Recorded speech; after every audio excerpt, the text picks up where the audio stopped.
네, 방역 단계가 상향 조정되면서 이제는 설교자까지 예배에 참석하는 모든 인원들은 이제 마스크를 쓰고 예배를 드리게 됐어요. 발음이 조금 이렇게 또렷하게 들리지 않더라도 여러분들이 좀 이해하고 들으시기를 바랍니다. 여러분들 깨진 유리창 이론이라는 이론을 들어보셨을 겁니다. 이 이론은 범죄 심리학 이론입니다. 미국의 범죄학자 제임스 윌슨과 조지 켈링이라는 사람이 1982년에 발표한 이론이에요. 미국에서는 이 이론을 바탕으로 한 가지 실험을 했습니다. 자동차 두 대의 본닛을 열어놓은 상태로 한 대는 유리창을 조금 깨놓고 다른 한 대는 깨지지 않은 상태로 일주일 동안 골목길에 방치해두는 그런 실험을 했습니다. 일주일 동안 두 차량에서 어떠한 일이 발생하는지를 지켜보는 그런 실험이었죠. 결과는 여러분들도 모두 잘 아시다시피 유리창이 멀쩡한 자동차는 일주일 후에도 아무런 이상 없이 처음 상태를 유지했지만 유리창이 깨진 자동차는 부속품들이 도둑맞고 심지어는 더 이상 훔쳐갈 게 없게 되자 심하게 파손되는 현상까지 일어났다 하는 거예요. 재미있는 것은 이 파손되는 그 일이 갱이나 이 범죄자들에 의해서 일어난 것이 아니라 평범하고 교양 있어 보이는 시민들에 의해서 일어났다라는 사실입니다. 이 두 차의 차이는 단지 유리창이 조금 깨져 있는가 아니면 멀쩡한가에 있었어요. 이 실험이 보여주는 것은 자동차의 깨진 유리창과 같이 아주 이 작은 그런 무질서함이 더 큰 범죄를 가져올 수 있다라는 데 있었습니다. 이 이론의 원 그 제목을 보면은 Fixing Broken Windows라고 되어 있어요. 그러니까 깨진 유리창이 아니라 깨진 창문 수리하기라는 이론인 거죠. 수리하다라는 단어가 하나 더 붙어 있습니다. 이 이론이 말해주는 것은 단순히 깨진 유리창이 범죄를 불러온다, 더 많은 범죄를 불러온다 하는 것이 아닙니다. 아주 작은 무질서가 더 큰 범죄를 불러오는 그런 원인이 될 수 있으니 그 원인을 잘 수리하고 유지하여서 범죄가 일어나지 않도록 방지하는 것이 중요하다라는 이 경각심을 주는데 그 목적이 있는 거예요. 성경은 자주 이스라엘을 집에 비유하곤 합니다. 다윗의 집이다, 이스라엘 집이다라고 이렇게 집에 비유하곤 해요. 이스라엘 전체를 하나의 집으로 비유합니다. 따지고 보면 정확히 맞는 표현이에요. 이스라엘은 한 집안 사람들이잖아요. 야곱이라는 사람의 한 집안 사람들이에요. 아무튼 우리가 지난주 말씀에서 함께 나누었듯이 이스라엘의 집이요, 이 다윗의 집인 이스라엘은 한순간 무너져 내렸습니다. 집이라는 것이 갑작스럽게 무너진 것 같아 보여도 사실 오랜 시간 동안에 또 쌓이고 쌓여서 약해지고 약해져서 갑자기 한순간에 무너져 내린다고 했어요. 앞서 예화에서 소개한 그 깨진 유리창 이론과 같은 그런 이치죠. 아주 작은 균열로부터 시작해서 결국에는 집이 무너져 내리게 되는 겁니다. 그렇기 때문에 집이 무너져 내리지 않기 위해서는 그 균열이라는 그 원인을 찾아내야 되는 것이고, 원인을 깨닫게 되었다면 그것을 잘 관리하고 유지하고 보수해서 잘 수리하여서 집이 무너지지 않도록 해야 되는 거예요. 깨진 유리처럼 집이 무너질 요소를 그냥 내버려 두면, 그냥 방치해 두면 견고하던 집도 결국에는 무너지고 마는 겁니다. 그래서 오늘 말씀의 제목이 집 수리의 중요성이에요. 이스라엘 백성들이 가장 이상적으로 생각하던 시대가 다윗의 시대였다고 지난주에 말씀을 통해서 말씀을 드렸어요. 이스라엘이 꿈꿨던 그 골든 에이지가 바로 이 다윗의 시대입니다. 오늘 말씀에도 그러한 이스라엘의 생각이 잘 나타나 있어요. 오늘 말씀은 여호사밧이 그 유다의 왕이 된 때의 이야기를 담고 있습니다. 오늘 말씀은 여호사밧이 여호와를 잘 섬겼다라고 말씀하고 있어요. 그리고 그런 여호사밧과 하나님께서, 여호와께서 함께 하셨다라고 말씀하면서 여호사밧이 누구의 길로 행했기 때문이라고 말씀하고 있냐면 여호사밧이 그의 조상 다윗의 처음 길로 행했다라고 말씀하고 있습니다. 이스라엘 백성들은 자신들의 그 기준이 항상 이 다윗에 맞춰져 있는 거예요. 우리가 이걸 보면 알 수 있잖아요. 항상 다윗에 맞춰져 있습니다. 왜냐하면 이스라엘 백성들이 가장 동경하고 가장 그리워했던 때가 바로 이 다윗의 시대이거든요. 그때가 가장 좋았다고 생각했기 때문에 다윗에 맞춰져 있는 거예요. 그렇기 때문에 그 다윗의 때와 여호사밧을 비교하고 있는 거예요. 여호사밧은 이스라엘의 7대 왕이었습니다. 다윗으로부터 시작해서 한 100년 뒤에 왕이 된 사람이에요. 여호사밧이 왕이 된 때는 다윗에 비하면은 이스라엘의 국력이 많이 약해져 있었던 그런 시대였습니다. 그동안 이스라엘은 나라가 둘로 갈라졌어요. 그리고 100년이라는 시간 동안 국력이 점차 쇠락해 갔습니다. 그리고 나라가 약해진 틈을 타서 주변의 국가들이 수도 없이 계속해서 자주 침략하는 일들이 잦아졌어요. 이스라엘이라는 견고한 집이 점점 무너져 가고 있는 그런 상황이었다라는 거예요. 그런데 이 여호사밧의 시대에 와서 유다 왕국은 다윗 이후로 역사상 가장 강력한 전성기를 맞이하게 됩니다. 어떻게 이런 일이 일어날 수 있었을까요? 그것은 이 집을 잘 수리했기 때문에 그래요. 지난주 말씀을 여러분들 기억하실 겁니다. 이스라엘이라는 집이 무너지게 된 이유가 어디에 있었나요? 그 원인이 어디서부터 시작이 되었던가요? 솔로몬이 솔로몬의 마음이 하나님을 떠났다 하는 데서부터 이스라엘이 무너지기 시작했다라고 했어요. 왕의 마음이 하나님을 떠났고 그로 인해서 백성들의 마음 또한 하나님을 떠났습니다. 나라가 우상으로 가득했고 하나님을 섬기던 집이 우상을 섬기는 집이 되어버렸어요. 그 결과 하나님께서는 나라를 둘로 찢으셨습니다. 강력했던 다윗의 왕국이 몰락하기 시작했던 거예요.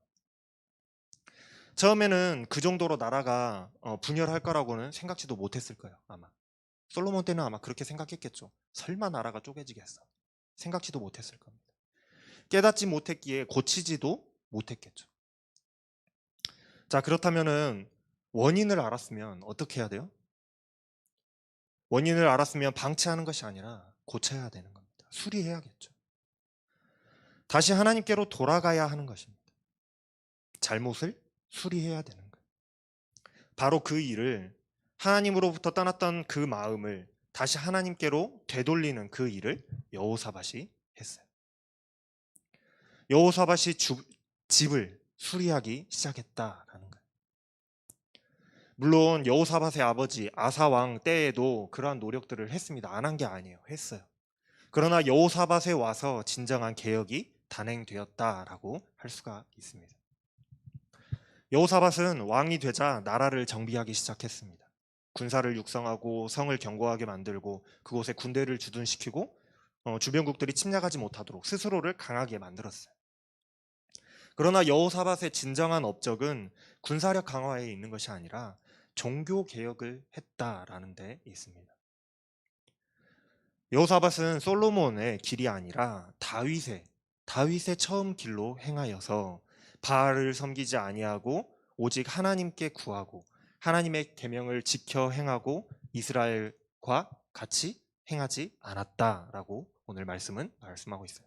3절 4절에 보면 그렇게 기록하고 있습니다. 여호사밧 왕은 다윗의 처음 길로 행했어요.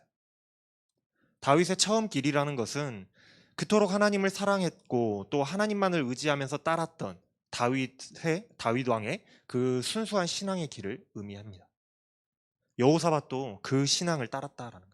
그 다윗의 신앙을 따랐다라는 거예요. 하나님이 다윗을 사랑하시고 다윗에게 복을 주시고 다윗의 집과 영원히 함께 하시겠다고 하나님께서 약속하신 이유가 바로 이 다윗의 순수한 믿음 때문이었잖아요. 지금 여호사밧이 바로 다윗의 길을 따랐다라고 말씀하고 있어요. 그러니 어찌 하나님께서 여호사밧에게 복을 주시지 않을 수 있겠냐라는 거예요. 그래서 오늘 말씀은 하나님께서 여호사밧과 함께 하셨다라고 말씀하고 있습니다. 그뿐만이 아니에요.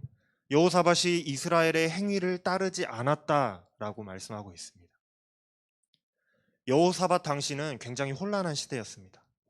무슨 말이냐면 이스라엘은 나라가 둘로 갈라져 있었고 또 유다의 여호사밧 시대에 동시에 북왕국 이스라엘의 왕은 그 유명한 아합의 시대였기 때문이에요. 여러분들 아합 왕 아시죠?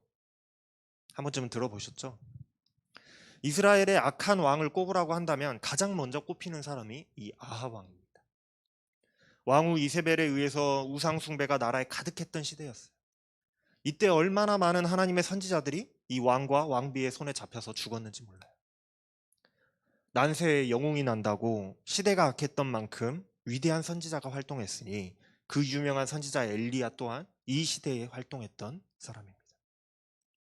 당시에 이스라엘에 얼마나 많은 우상숭배가 또 우상숭배가 만연했는지를 잘 보여주는 것이 이 갈멜산에서의 전투예요. 열왕기상 18장에 보면은 갈멜산 전투가 나옵니다. 얼마나 우상숭배가 만연했으면 이 하나님의 집인 이스라엘이 100년도 채 되지 않아서 나라 안에 왕이 인정하는 바알의 선지자가 450명, 아세라 선지자가 400명이나 되었느냐라는 것이죠.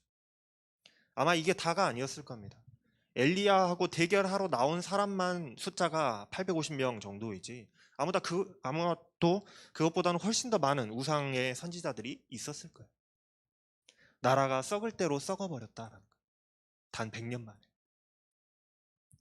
그런 북왕국 이스라엘과 유다 또한 같은 시대에 있었어요.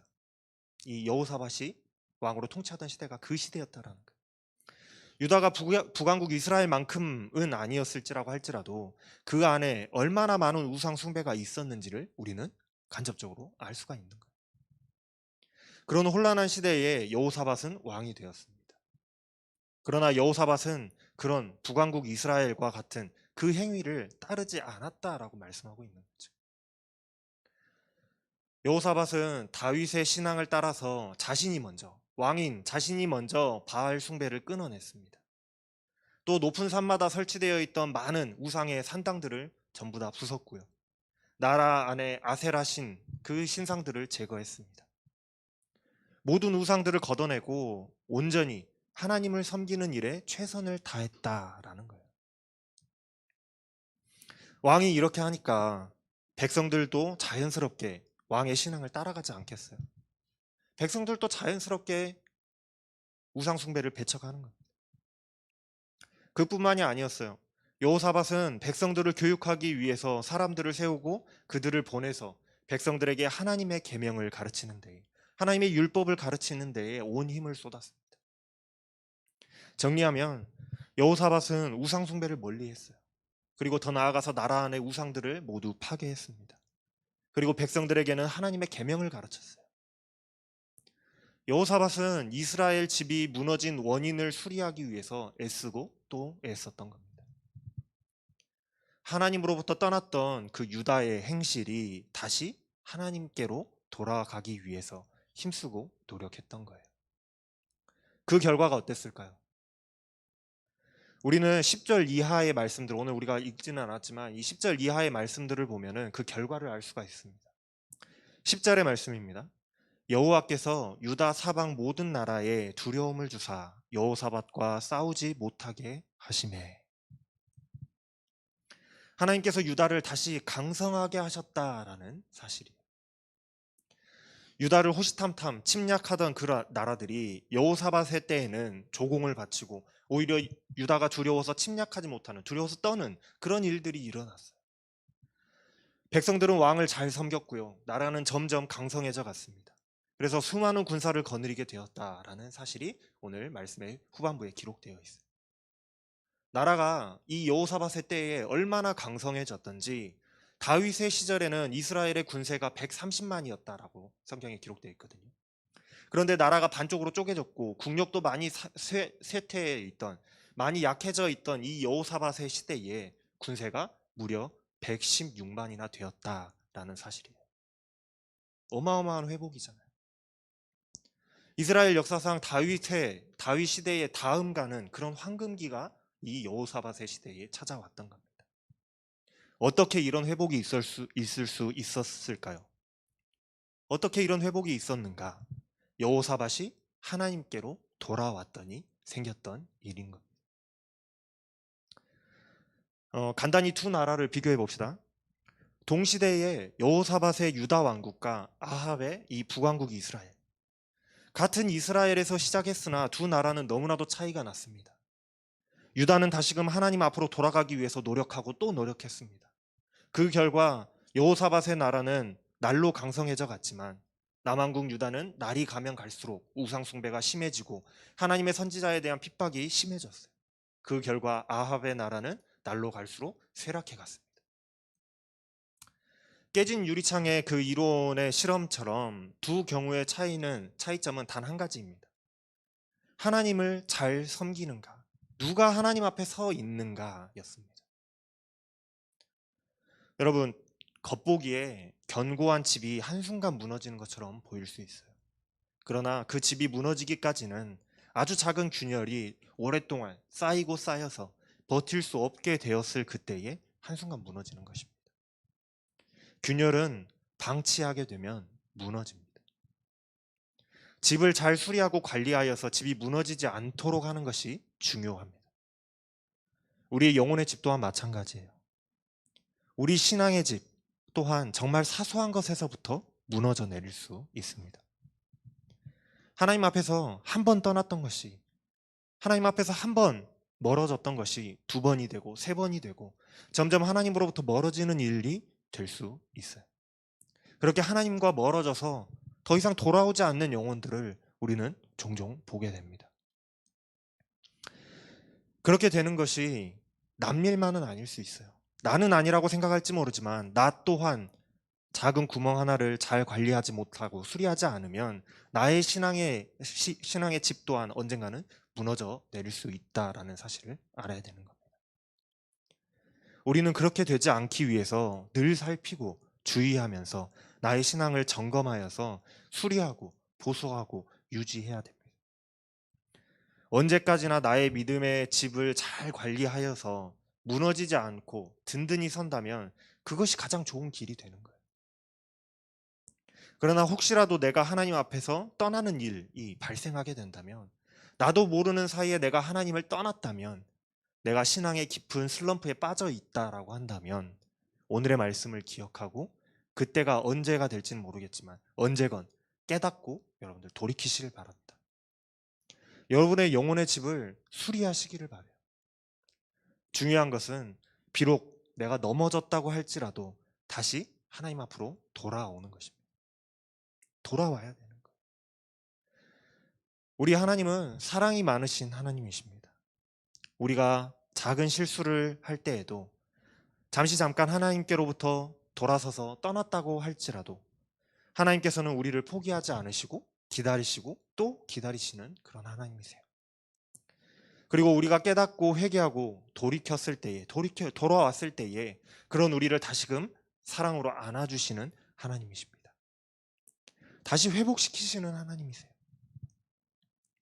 여러분, 우리가 살아가는 인생길에서 때로는 실수하고 또 실패하고 낭망하여 넘어진다고 할지라도 나의 신앙의 균열을 잘 수리하여서 늘 여호와께로 다시 돌아올 수 있는 여러분들이 다 되시기를 바랍니다.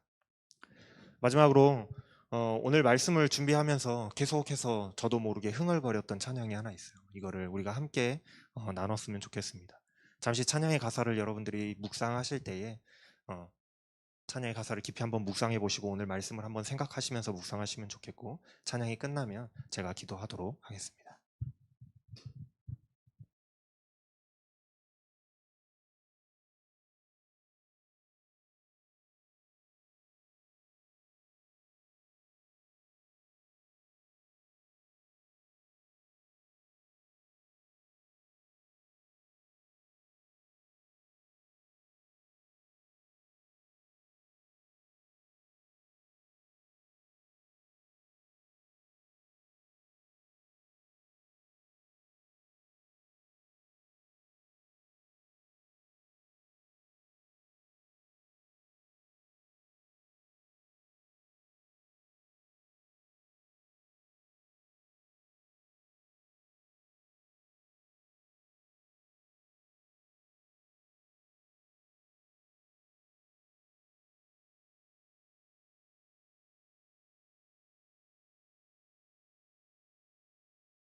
기도 하고 낙심하여 넘어지기도 하고 또 언젠가는 하나님과 너무 멀어져 있다고 느끼는 순간도 있습니다. 하나님, 그때에 우리를 깨닫게 하여 주시옵소서. 그래서 나의 영혼의 집을 잘 수리하여서 다시 하나님께로 돌이키게 하여 주시옵소서. 언제까지나 하나님의 품에서 떠나지 않는 주의 자녀들이 다 되게 하여 주시옵소서. 이 모든 말씀 우리 주 예수 그리스도의 이름으로 감사하며 기도합니다. 아멘. 자리에서